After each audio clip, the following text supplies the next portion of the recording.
네, 안녕하십니까. 네. 자, 이제 6월달 수업도 다음 주면 끝나나요? 그쵸? 네. 도저히 믿을 수 없습니다. 벌써 7월달이 되다니요. 그죠? 자, 더 믿을 수 없는 것은 옛날에 1999년 새천년이 온다고 그래가지고 그때 막 새로운 천년이 온다고 그래서 막 그랬었고 그 당시에 야 2020년이 되고 2030년이 되고 그러면 어떻게 바뀌었겠냐 20년 30년 뒤인데 오늘이 2020년이에요. 야 이게 믿을 수가 없습니다. 아니 20년이 이렇게 금방 가는데 한 달이야 얼마나 빨리 가겠습니까? 좀 있으면 시험 끝났다 그렇게 돼요. 금방 돼 금방. 힘드시지만 이제 고생할 날도 얼마 안 남았습니다. 7, 8, 9, 10, 4개월. 네? 네. 자 그러면 첫 시간에 해야 될 게 어디냐. 첫 시간은 요약집을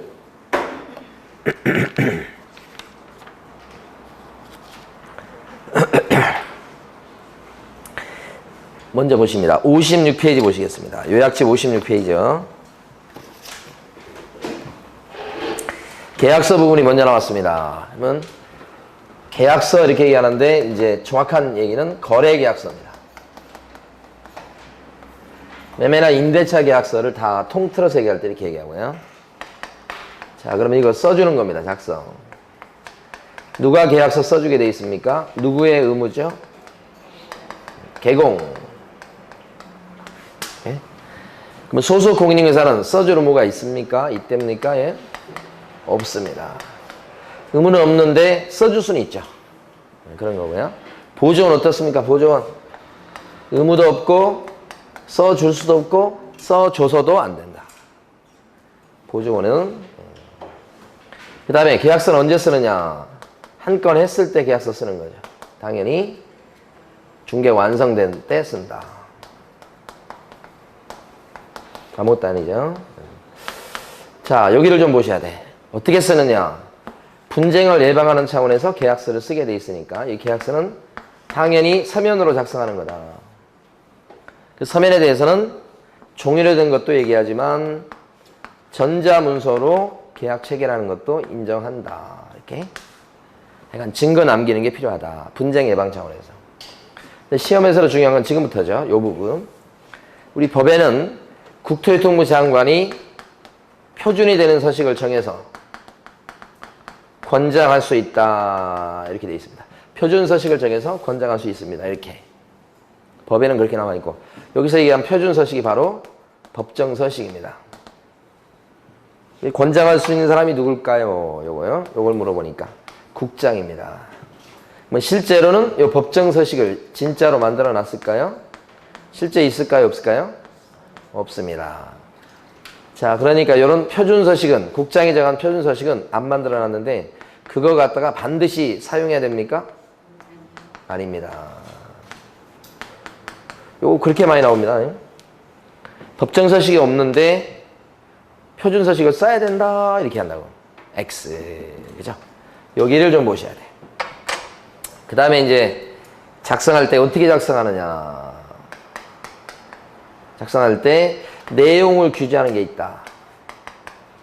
내용 규제. 두 가지인데 하나는 분쟁을 예방하는 차원에서 필요적 기재사항은 빼먹지 말고 기재하시라. 이게 총 9가지다. 이게 암기사항이죠. 그래서 여기가 중요하고 잘 나오는 부분이고 암기하셔야 됩니다. 또 한 가지는 내용을 규제하는 것 중에서 뭐냐면 계약서 쓸 때 다운계약서나 업계약서를 쓰시면 안 된다. 그 다음에 이중계약서를 써서 탈세하려고 하면 안 되겠다. 이런 거 안 된다고요. 또 역시 중요한 거 요거 중요하죠. 만약에 이중계약서나 다운계약서 이런 거 쓰게 되면 어떻게 되느냐. 이걸 위반하면 여기가 중요한 거죠. 위반했을 때 개업 공인중개사가 만약에 위반했다. 그러면 임등치 소공이 만약에 다운 계약서를 썼다. 그러면 자격, 정지, 취소까지는 아니고요. 여기를 물어봅니다. 어쨌든 다운 계약서나 업 계약서 썼다고 해서 징역으로 처벌하거나 벌금을 물리거나 이런 것은 없다. 이렇게. 그럼 여기 남아있는 이 필기사항 9가지는 암기를 하셔야 되겠다. 그래서 암기하실 때는 계약서를 쓰고 권인표 조교는 대학 조교는 계약일에 인도 금덩어리를 받았다. 이 거래계약서의 필요적 기재사항 9가지요. 권자가 뭘까요? 권리 이전의 내용. 그러니까 여러분 교재에서는 지금 보면 57페이지 네모 3번에 있는 박스죠. 권리 이전의 내용은 거기서 어디에 나오냐면 동그라미 6번. 권리 이전의 내용이죠. 이는 뭘까요? 인적사항. 57페이지 중간에 있는 박스 보는 겁니다. 인적사항은 1번. 그렇죠? 표는 뭐요? 물건의 표시. 자, 이건 몇 번일까요? 2번. 그 다음에 조자는 뭐죠? 조건기한 정해놨을 때 조건기한. 계약서의 필요기사항에 조세 안 들어갑니다. 조세. 이거 안 들어가고요. 교자가 뭘까요? 이게 특히 잘 나오는데 확인설명서의 교부일자. 요 조건기한은 거기 박스에서는 몇 번이냐면 7번. 그 다음에 확인설명서 교부일자는 8번. 그죠? 그 다음에 계약일에 계약서 쓴 날이죠. 계약일은 거기서 몇 번요? 3번. 그 다음에 요건 요 인도는 뭐죠? 물건의 인도 일시. 이산 날짜 얘기하는 거예요. 몇 번요? 5번. 이렇게. 금자는 이제 거래 금액, 합의된 거래 금액. 그 다음에 계약 금액, 계약 금액도 들어갑니다. 그 지급 일자. 이렇게. 그래서 금자 들어가는 거. 계약 금액, 거래 금액 요거요.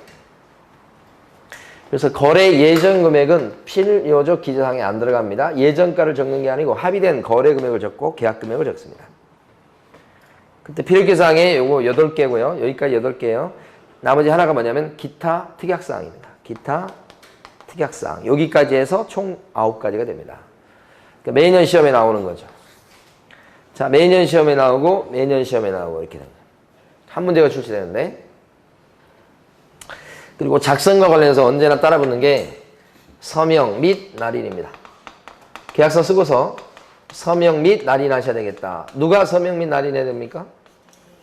개공이. 그죠? 일단은 서명 또는 날인한다고 하면 안 돼요. 서명 및 날인. 밋입니다. 그런데 이게 법인이라면 누가 서명 및 날인해야 되고요. 법인일 경우는 대표자가. 분사무소일 때는 누가 서명 및 날인하죠? 책임자가. 근데 만약에 소공은 작성해 줄 의무는 없다고 그랬습니다. 근데 소공은 작성해 줄 수는 있어. 여기 있네요. 뭐 소공이 작성했을 때는 그럴 때는 서명 및 날인을 누가 해야 되죠? 개공만 서명 및 날인하면 된다. X. 소공만 서명 및 날인하면 된다. X. 어떻게 해야 돼요? 같이 해야지. 함께 한다고 돼 있죠? 작성했으면 이제 주는 거 남았네요. 교부. 작성해서 준다. 이때 줄 때는 아무래도 증거 남기는 거니까 매도인, 매수인 양쪽에 다 주겠고 중요한 것은 이때 줄 때 같이 껴서 주게 돼 있는 게 있죠. 같이 끼워서 주게 돼 있는 거. 그게 뭐냐면 확인설명서 같이 주게 돼 있죠. 계약서 줄 때, 임대차 계약서나 매매 계약서 줄 때 확인설명서 같이 주고 또 하나 더 보증, 관계, 증서, 사본을 줘야 되겠다. 이렇게 두 가지를 같이 끼워서 준다. 그리고 나서 보존하는 겁니다. 계약서 보존. 이때 보존 기간은 몇 년이고요? 거래 계약서는 5년. 이때 보존할 때는 원본을 보존해도 좋고 원본이 아닌 사본을 보존해도 괜찮고 전자문서로 보존해도 되고 그러니까 이 세 가지를 몽땅 보존해야 되는 게 아니죠. 요거나 아니면 요거나 아니면 이걸 보존하시오 이렇게 돼 있어요. 선택사항. 반드시 원본을 보존해야 된다 그런 건 아니에요. 이것도 된다는 거야. 자, 그런데 만약에 공인전자문서센터에 보관하는 경우는, 공인전자문서센터에 보존하는 경우는 전자계약을 체결했을 때죠. 그랬을 때는 별도로 원본이나 사본이나 전자문서로 따로 보존할 필요가 없다. 그죠? 여기까지. 요게 이제 계약서에 대한 내용. 한 문제가 출제되는 부분입니다. 교재에서 다시 한번 정리를 해보면 56페이지 보시게 되면 계약서 작성에서 네모 1번에 가로 1번 첫 줄 보면 개업공인인사는 중개대상물에 대해서 중개가 완성된 때는 계약서를 작성해서 당사자한테 어떻게 하고요? 교부하고 몇 년 동안 보존하신다. 5년. 보존기간 기억하시고 원본도 좋고 사본도 좋고 전자문서도 좋다. 다만 그 밑에 줄 공인전자문서센터에 보관하는 경우는 그러하지 않다. 따로 별도로 보존할 필요는 없다. 그 뜻이고 가로 2번에 서명 및 날인 나왔습니다. 첫 줄에 보면 기본적으로 누가 서명 및 날인합니까? 개공이. 일단은 서명 및 날인이라는 거. 근데 첫째 줄 뒷부분 당해 준경이라는 소공이 있을 때는 서명 및 날인을 누가 해야 됩니까? 소속 공인중개사랑 같이 해야 된다. 예? 자, 오른쪽에 가시면 가로 3번입니다. 자, 개업공인중개사는 계약서를 작성한 때에는 거래 금액 등 거래 내용을 거짓으로 기재하거나 서로 다른 두 개 이상의 계약서를 작성해서는 안 된다. 이렇게 돼 있죠. 그러니까 다운 계약서나 업 계약서를 쓰면 안 된다는 뜻이고, 요 가로 3번 내용이 이제 요거죠, 요거. 근데 우리 교재에 안 나온 게 입안했을 때 제재가 안 나왔으니까 요걸 좀 써두시고, 개공이 요걸 안 지키면 임등치, 소공일 때는 자격 정지. 시험은 이걸 물어보는 게 아니고 여기를 물어봅니다. 밑에 제재를. 근데 어쨌든 징역이나 벌금은 없다는 거. 그 다음에 네모 2번은 서식입니다. 서식은 아까 봤듯이 국장이 표준 서식을 정해서 권장할 수 있다. 돼 있는데 참고에 밑에 팁에 나와 있는 것처럼 표준 서식은 실제는 만들어 놓은 것은 없습니다. 자, 금쟁이로 가도록 합니다. 이제는 이 금쟁이가 또 시험 문제가 한 문제가 출제되고, 요번에 이제 금쟁이가 원래 7가지였다가 7가지가 추가돼가지고 총 14가지가 됐어요. 되게 많죠? 네. 자, 금쟁이 중에서 금쟁이 관련해서요. 일단 뭐부터 보냐면 초과 보수부터 봅니다. 자, 초과 첫 번째 볼게요. 초과 보수. 복비를 많이 받았을 때 금쟁이다. 그죠? 초과 보수. 초과 보수. 복비를 많이 받으면 금쟁이. 근데 여기서 얘기한 많이 받으면 법에 걸린다고 하는 것은 보수예요. 중개보수나 실비예요. 그러니까 중개활동을 해주고 받은 요 돈, 그게 법정 한도가 정해져 있으니까 그걸 넘겨서 받으면 걸린다. 예? 그럼 여기서 중요한 게 중개활동이 아닌 것들이 있어요. 분양대행 있는 거 있죠. 분양대행. 분양을 시켜주고 분양대행 해주고 한 채당 1,000만 원씩 챙겼다. 그러면 그 분양대행료는 중개보수예요? 아니에요? 아니란 말이에요. 그래서 중개보수를 많이 받았다 그랬을 때는 금쟁이가 아니다. 아시겠죠? 두 번째요. 같이 알아두실 게 영업권을 알선했습니다. 영업권을 권리금 주고 인수받게 만들었다고요? 영업권을 사게 만들었다고요? 그 영업권 알선행위는 중개입니까? 아닙니까? 중개가 아니지. 왜 그래요? 영업권 자체는 장사가 잘 되고 있다, 단골이 많다, 자리가 좋다 이런 건데 중개대상물에 들어가지 않죠. 그러니까 아무리 소개시켜봤자 이건 중개활동이 아니죠. 이거 해주고 돈을 받았다면 그건 중개보수가 아니어서 법정 한도가 없죠. 그러니까 영업권 알선해주고 보수를 얼마를 받든 간에 금쟁이가 됩니까? 안 됩니까? 안 됩니다. 그러니까 기출문제에 무지하게 많이 나왔던 거 이거 10번 이상 나왔을 거예요. 그 다음에 이것은 아직까지 그 정도는 아닌데 이제 많이 나오기 시작하는 거예요. 두 가지. 자, 그 다음에 이제 또 뭐가 있냐면 초과해서 보수를 받아야 되거든요. 받는 행위예요. 받아야 되니까 초과해서 법정 한도를 초과해서 달라고 요구하거나 또는 약속만 했다. 약속만 아직 받진 않고 이 상태는 금지행위입니까? 아닙니까? 아니다. 아닌 거. 초과해서 뭐요? 현실적으로 받았을 때 금지행위가 되는 겁니다. 이것만 갖고는 안 되고. 자, 그런데 만약에 당좌 수표를 받았는데 액면가가 법정 한도를 초과하는 금액이었어요. 근데 나중에 보니까 당좌 수표가 부도가 나서 실제는 한 푼도 못 챙겼습니다. 그래도 뭐예요? 당좌 수표 받은 그 액면가가 법정 한도를 넘어가면 어떻게 돼요? 금지행위다. 요거에 요 정도 알아주시면 돼. 자, 그 다음에 두 번째 무등록 중개업자와의 협조행위입니다.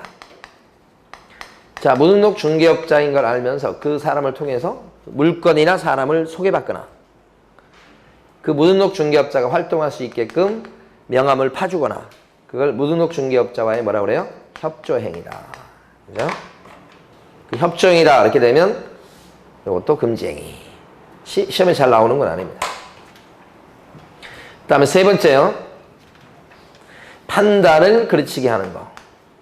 판단을 그르치게 한다. 이거 뭐예요? 그르치게. 거짓말하고 속이고 막 이런 거 얘기하는 거죠? 어떤 게 있을까요? 가격을 조작하는 거 이런 거 들어갈 수 있겠죠? 그 다음에 상대방한테 기망해서 속이는 거 이런 것들이 들어갈 수 있겠습니다. 그러니까 이런 것들은 다 판단을 그르치게 하는 게로서 금지행위. 자, 네 번째 금지행위는요. 중개 대상 물건에 대해서 매매업을 했을 때 금지행위다. 예? 최근에 여기 시험에 잘 나오고 있습니다. 시험에 잘 나오는 내용은 1번이 잘 나오고요. 최근에 잘 나오는 건 4번이 잘 나오고. 중개 대상물 몇 가지죠? 5가지가 있죠. 토지, 건물, 임목, 광업재단, 공장재단 그런 것들. 그걸 어떻게 했을 때 걸리냐? 사타 팔고 직업적으로 하면 금지행위로 걸린다. 금지행위가 되는 거예요. 이렇게. 그러니까 만약에 자, 주택에 대해서 부동산 사장님이 임대사업을 하셔요. 금지행위입니까? 아니다. 왜 그렇죠? 하지 말라고 하는 얘기는 매매업이지 임대업이 아니죠. 중개대상물은 맞아요. 그런데 임대업은요. 금지행위에 들어가지 않는다. 자, 반대로 중고자동차를 부동산 사장님이 자동차에 대한 좀 지식을 갖고 있으니까 사타 팔고 이렇게 하면서 돈을 벌고 있다. 금지행위입니까? 왜 아니죠? 하지 말라고 하는 짓은 맞는데 중고자동차가 요 중개대상물에 안 들어가죠. 예. 그래서 요 금지행위 중에서 지금 요 4개가 형량이 낮은 거예요. 1년 이하의 징역이나 1천만 원 이하 벌금으로 형사처벌 받는 게 요 4개예요.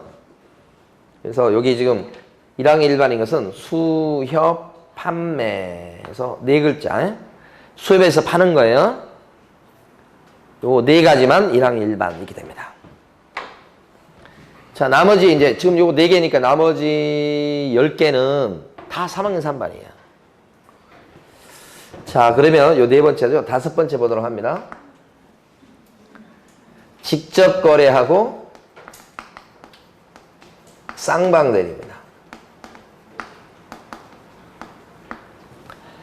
자, 직접 거래하고 쌍방대리가 금지행위죠.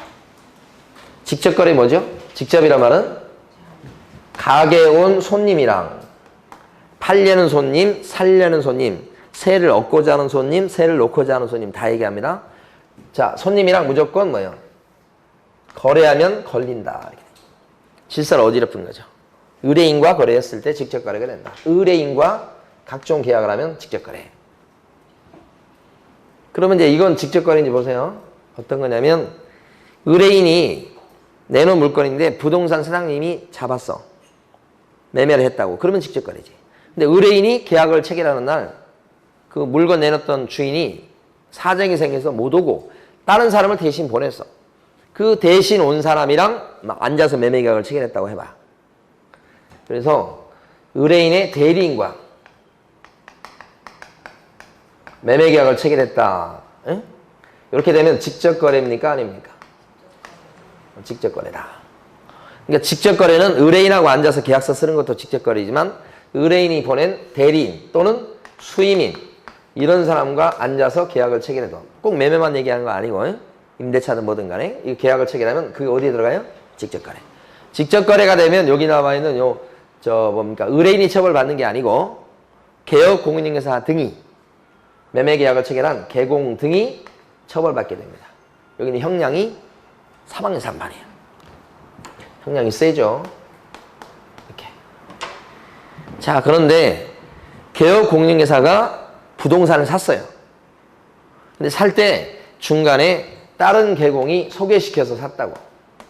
그러니까 다른 개공의 소개로 개업 공인중개사가 거래를 했다고. 매매든 임대차든 이런 식으로. 그럼 이거 직접 거래입니까? 중간에 다른 개공이 껴서 산 거잖아요. 부동산 사장님이라는 신분을 갖고 있긴 하지만 다른 부동산이 소개해서 샀다. 이렇게 되면 자기 손님 물건을 산 거 아니죠? 그럼 직접 거래에 들어가요, 안 들어가요? 그죠? 중간에 다른 부동산이 끼면 괜찮다고 그랬잖아요. 이걸 모르면은 공부한 보람이 없어요. 왜 나중에 자격증 땄을 때 이거 하려고 그래요. 다른 부동산을 통해서 사면 안 걸린다고요. 이게 뭐죠? 판례예요, 판례. 그러니까 직접 거래에서는 요 두 가지. 그 다음에 쌍방대리 뭔지 아시죠? 양쪽한테 대리권을 받아서 혼자서 계약을 체결하는 거예요. 그런데 만약에 A라는 사람이 B라는 개업 공인중개사한테 의뢰를 하면서 자기는 미국 갔다 올 테니까 B 사장님한테 그 동안에 전세를 좀 놔주시는데 전세 계약을 체결할 일이 있으면 제가 대리권을 주고 갈 테니까 저 대신 계약을 좀 해주세요라고 대리권을 주고 한다고. 전세 놔달라고 부탁도 하고. 그랬더니 이제 부동산 사무실에 C가 와가지고 전세방 좀 없습니까? 이렇게 들어왔는데 이 사람 얘기를 들어보니까 이게 좋을 것 같아. 이 집이. 그래서 이렇게 계약해야 되는데 이분은 미국 가 있는 상태니까 B라는 개업 공인중개사가 이거 대리권 주고 갔잖아. 이 사람은 지금 대리권 준 건 안 해요. 요랬을 때는 자 B가 A를 요렇게 대신해서 C하고 둘이 앉아서 요렇게 전세 계약을 체결하면 되겠죠. 근데 계약을 체결할 때는 C는 자기 입장 얘기하면 되고 B는 A를 대변하면 되는 거지. 그러니까 요게 한 몸이야. 견제할 사람이 있단 말이에요. 이렇게 하는 것은 현실적으로 필요합니다. 오지 못할 사정이 있을 수 있으니까. 그럼 이랬을 때는 의뢰인하고 했기 때문에 개공이 직접 거래가 됩니까? 이건 직접 거래라고 하지 않고 뭐라고 그래요? 일방 대리. 그럼 일방 대리는 금쟁입니까? 아닙니까? 그래서 시험에 이게 잘 나오지. 자, 여기서 맞춰보세요. 개업 공인중개사가 매수 의뢰인과 매매계약을 체결했다. 금쟁입니까? 개공이 매수 의뢰인과 매매계약을 체결했다. 금쟁입니까? 누구랑 계약 체결했다고요? 매수 의뢰인. 의뢰인하고 계약을 체결하면 뭐예요? 금쟁이잖아요. 개공이 매수 의뢰인하고 매매계약을 체결했다. 금쟁이. 예? 자, 다시요. 이번에 개업 공인중개사가 매도 의뢰인의 위임을 받아서 매수 의뢰인과 매매계약을 체결했다. 이러면 금쟁이가 아니고 그게 일방대리잖아요. 무슨 얘기가 나와요? 위임을 받아. 대리권을 수여받아. 이쪽 의뢰인하고 했다. 괜찮잖아요. 그걸 뭐라고 불러요? 일방대리. 그러니까 일방대리하고 직접거래는 종이 한 장 차이인 겁니다. 두 개 그거 구별하실 줄 아시겠죠? 네. 자, 그 다음에 투기 조장행위입니다.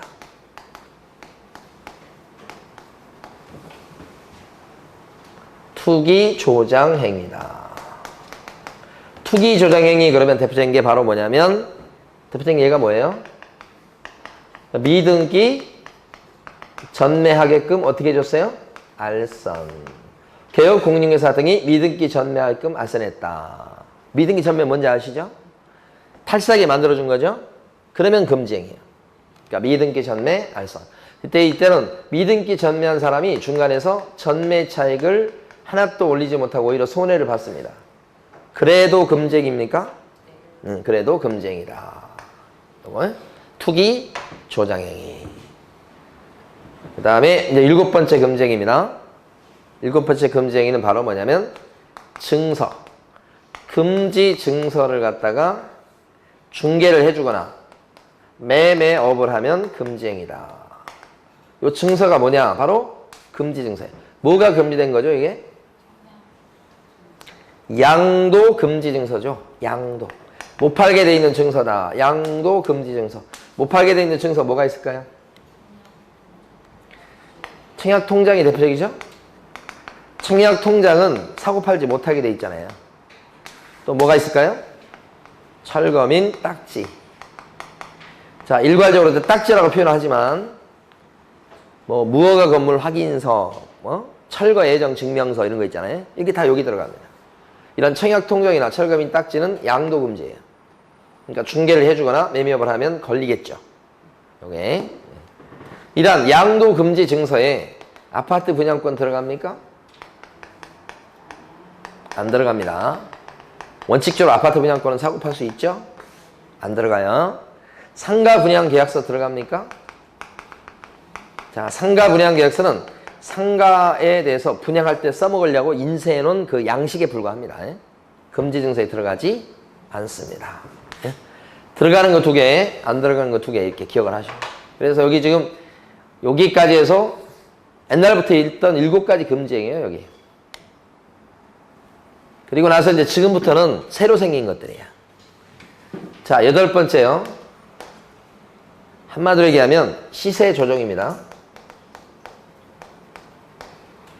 시세 조종.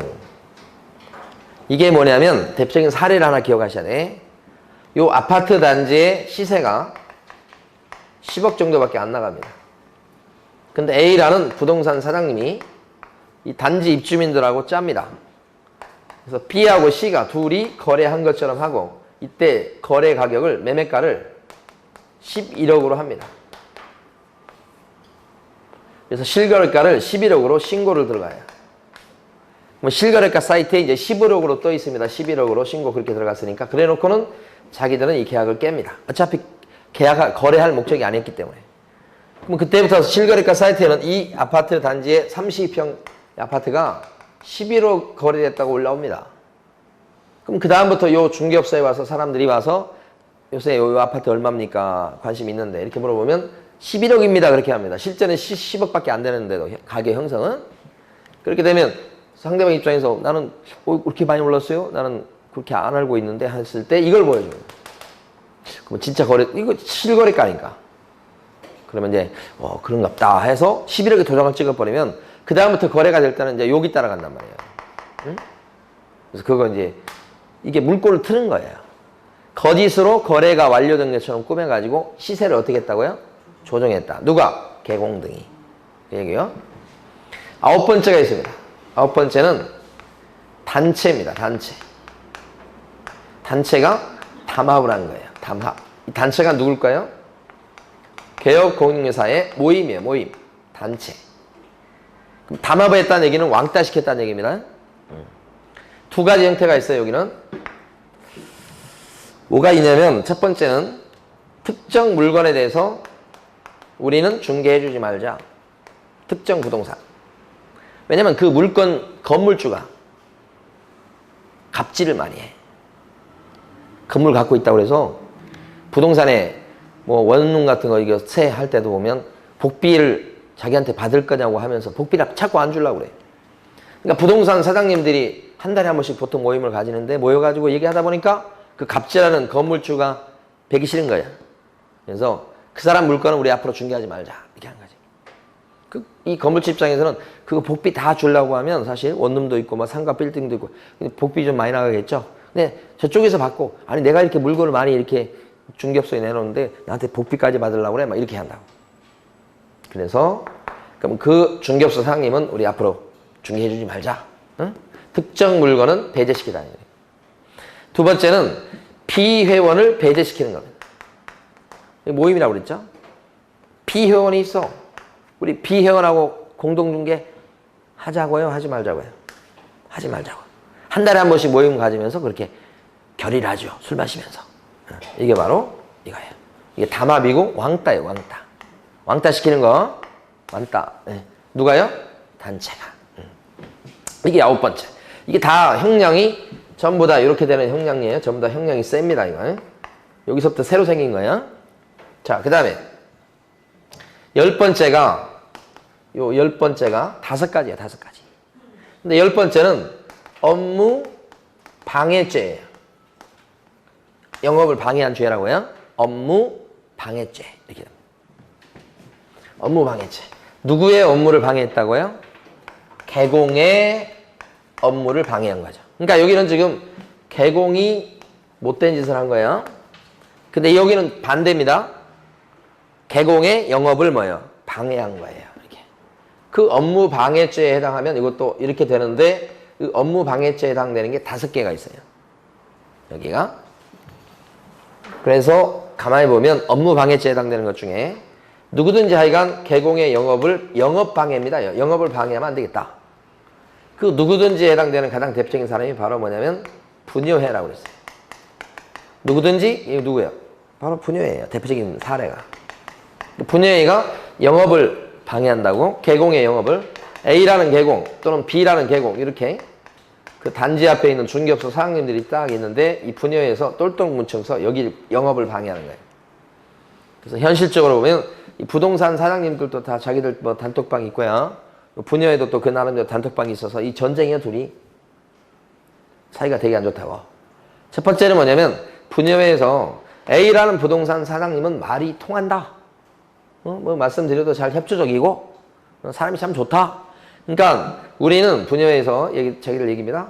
A라는 부동산에만 내놓자. 그럼 다른 부동산은 어떻게 돼요? 영업을 못할 수 있게 되죠. 그래서 여기만 내놓자고 하는 것이 첫 번째 업무 방해죄. 두 번째는 요 사장님만 협조적인 게 아니고 C라는 다른 개공도 협조적이고 다 그런데 문제는 B라는 개공은 비협조적이에요. 그랬을 때 분여회에서 뭐라고 그래요? 우리는 B라는 개업 공인인사한테는 죽어도 내놓지 말자. 여기를 왕따시키는 거예요. 왜? 말이 안 통한다? 사장님이 응? 우리하고 비협조적이다? 이렇게 보는 거예요. 그게 2번이야. 이것도 업무 방해예요. 내놓지 말자고 하는 거 자기들끼리. 자, 세 번째 분여회에서 자기들끼리 합의를 해가지고 부동산 사무실에다가 쭉 안내문을 돌립니다. 그래서 우리는 지금 아파트가 실제 시세는 10억밖에 안 가지만 10억이 몇 말이냐 해가지고 자 부동산 사장님들 우리 아파트는 광고 올릴 때 11억 최소한 11억 이상으로 좀 높게 광고를 해주세요라고 쫙 돌려요. 그러면 11억 이상으로 뭐예요? 높게 광고해 주세요. 이렇게. 시세는 10억밖에 안 되는데. 그러면 사러 온 사람들 중에서 이 시세를 안다고 한다면 11억에 딱 이렇게 하면 잘 안 살라고 할 거 아닙니까? 그러면 거래가 잘 안 될 건데. 그러니까 이쪽 사장님 입장에서는 조금 불이익을 당할 수 있습니다. 이거. 높게 광고해 주세요. 이게 세 번째. 네 번째는 여기 있는 분여에서 모임을 가져가지고 어떻게 하냐면 자 우리는 결의를 합니다. 절대 11억 이하로는 내놓지 맙시다. 이렇게 하는 거예요. 그러니까 절대 요 특정 금액 이하로는 우리 내놓지 말자. 내놓으면 가만두지 않겠다라고 이제 얘기하면서 자기들끼리 결의하는 거죠. 11억 이하 내놓으면 안 돼. 내놓으면 죽여. 이렇게 하는 거예요. 다섯 번째는 여기를 손을 봐주는 거예요. 비협조적이잖아. 이렇게. 그럼 어떻게 하느냐. 여기서 요 중개업소가 매물 광고 올리면 그 광고가 허위 매물이라고 신고해버립니다. 돌아가면서. 그럼 광고 올렸던 걸 다 내려놔야 돼. 영업할 때 불이익을 당할 수 있어. 이게 바로 뭐냐면 허위 매물 신고가 표시 광고를 방해하는 겁니다. 요 사장님의 비협조적이어서 그런 거죠. 그게 바로 업무 방해입니다. 이 5가지 행태. 요 그림으로 기억하시는 게 좋아요. 특정 개공한테만 내놓읍시다. 자기들끼리. 특정 개공은 절대 내놓지 맙시다. 상님들 11억 이상 광고해 주세요. 자, 우린 절대 11억 이하로는 내놓지 맙시다. 이렇게 광고하는 것을 방해하게끔 허위 매물 신고를 막 돌아가면서 한다. 이렇게 여기까지가 금쟁이에요. 자, 그러면 금쟁이 관련해서 뭐 설명드릴 건 없고 뒤에 가시면 가로 8번 보시기 바랍니다. 가로 8번에 부당한 이익을 얻거나 제3자에게 부당한 이익을 얻게 할 목적으로 가로 8번 찾으셨어요? 분명히 나올 거니까. 거짓으로 거래가 완료된 것처럼 꾸미는 등. 여기가 핵심이죠. 중개 대상물의 시세에 부당한 영향을 주거나 줄 우려가 있는 행위. 이렇게 되어 있습니다. 거짓으로 거래가 완료된 것처럼 꾸미는 등. 이렇게 되어 있죠. 거짓으로 거래가 완료된 것처럼 꾸미는 등. 이게 뭐죠? 여기서? 이거죠, 이거. 8번입니다. 지금 번호 그대로네요. 그 다음에 9번. 9번이 밑에 겁니다. 단체를 구성해서 특정 중개 대상물에 대해서 중개를 제한하거나 단체 구성원 이해의 자와 공동중개를 제한하는 행위. 이렇게 되어 있습니다. 그러니까 요게 뭐예요? 9번이 요 두 개. 요거 9번입니다. 자, 그 다음 밑에 네모 2번. 업무 방해 금지라고 되어 있죠. 이게 업무 방해죄입니다. 가로 1번부터 다 읽어볼 겁니다. 지문에 이미 출제가 됐습니다. 됐을 거예요. 안내문, 온라인 커뮤니티 등을 이용해서 특정 개업 공인사 등에 대한 중개 의뢰를 제한하거나 제한을 유도하는 것. 특정 개업 공인중개사 등의 밑줄. 지금 가로 1번은 여기서 몇 번입니까? 여기서 5번 중에서. 동그라미 1번부터 5번 중에서 가로 1번은 어디에 들어가요? 응? 몇 번? 2번이잖아요, 2번. 중개를 제한한다고 돼 있잖아. 이게 내놓지 말자고 하는 거잖아요. 2번. 자, 오른쪽 갑니다. 가로 2번. 오른쪽 가로 2번은 어디에 해당하는지 여러분들 읽어보고 동그라미 1번부터 5번까지 한번 골라보세요.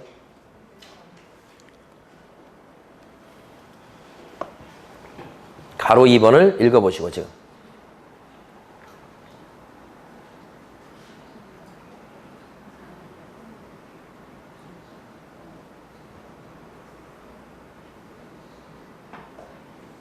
핵심적인 단어가 뭐냐면요. 둘째 줄에 보면 특정 개업 공인중개사 등에게만 의뢰하도록 유도 이렇게 돼 있죠. 동그라미 5번 중에 몇 번? 동그라미 1번이죠. 1번.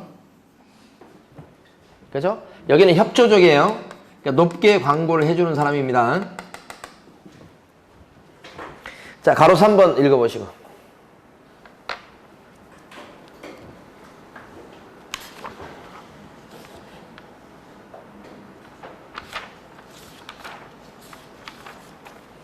가로 3번은 어디에 들어가요?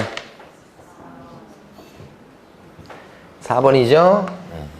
자, 가로 4번 보시고 4번은 어디에 들어가는지 한번 또 찾아보세요.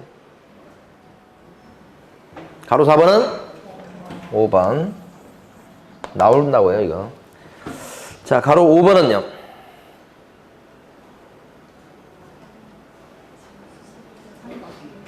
높게 표시 광고 이렇게 돼 있죠. 높게 표시 광고를 유도했다 뭐 이런 얘기 나오죠. 3번입니다. 자, 그 다음에요. 우리 네모 3번 보십니다. 거기서. 부동산 거래질서 교란행위의 신고센터. 자, 이거 새로 생긴 거. 여기 부동산 거래질서 교란행위에 대해서 신고를 유도하는 겁니다. 그러면 이 부동산 거래질서 교란행위가 어디예요? 어디냐는 걸 아셔야 돼. 여기서부터요. 여기까지가 요게 교란행위입니다. 교란행위다 아니다 이거 아니에요. 이거 금쟁이지만 교란행위는 아니에요. 교란행위에 들어가서 신고센터, 교란행위 그러면 신고센터가 떠올라야 됩니다. 신고센터에 신고해가지고 막 규제를 가하는 것은 오른쪽입니다. 오른쪽 7개. 그러니까 교란행위냐 아니냐 이거 알아두셔야 돼요. 신고센터를 운영하고 있어요. 자, 그래서 59페이지 가로 3번에 보면 신고센터 업무를 위탁할 수 있는 사람이 누구죠? 원래 신고센터 업무, 가로 3번요. 누가 신고센터 업무를 위탁할 수 있다? 국장. 이 말은 신고센터 업무를 누가 원래 해야 되는데요? 국장이 하는 겁니다. 신고센터를 원래 운영할 사람은 누구예요? 국장. 근데 국장이 직접 운영하지 않고 맡길 수 있다고 그랬죠? 자, 다음 페이지. 동그라미 7번 가보세요. 국토교통부 장관은 신고센터의 업무를 어디에다가 위탁한다? 한국감정원. 그죠? 한국감정원이라고 분명히 나와 있어요. 동그라미 7번요. 반드시 기억하셔야 돼요. 신고센터 업무는 어디에다가 맡긴다? 한국감정원. 이렇게. 금융감독원 이딴 식으로 나오면 틀려요. 한국감정원을 기억하셔야 돼요. 한국감정원. 이제 한국감정원이 나오는 데가 있고 금융감독원이 나오는 데가 있고 그래요. 여기서는 일단 한국감정원을 꼭 기억해 주실 거. 이렇게. 자, 첫 시간에 우리 계약사하고 금지행위 두 가지를 봤습니다. 자, 잠깐 쉬겠습니다.